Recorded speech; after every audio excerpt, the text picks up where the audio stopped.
common sense notion of young children is that they're super gullible. They believe anything they're told. They're just these empty vessels that we fill in with whatever information is around.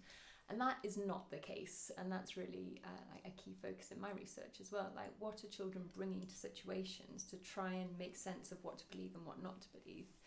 And what we find is that rather than being really, really gullible, young children are actually super skeptical. They go between 3 and 5 years of age, they go through a stage where they're almost too skeptical. They don't believe anything they see in storybooks or on television, or in photos even. They're just like, no, anything in that format is obviously make-believe. And it's only as they get older that they start discriminating between, say, impossible and improbable. And I think part of the reason we think of them as being gullible is because they believe in these fantastical characters like Father Christmas and Easter Bunny and the Tooth Fairy.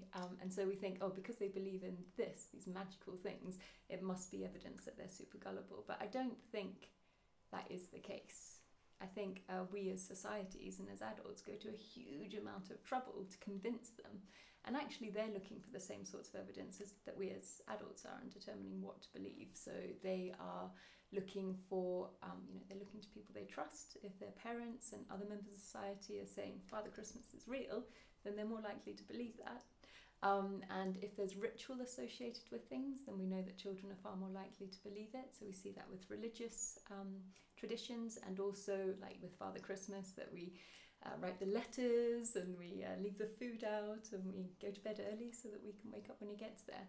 And also physical evidence. So there's lots of physical evidence that we leave for children. So the mince pies are eaten and the whiskey's drunk and there are presents at the end. So there's all this physical evidence that Father Christmas exists.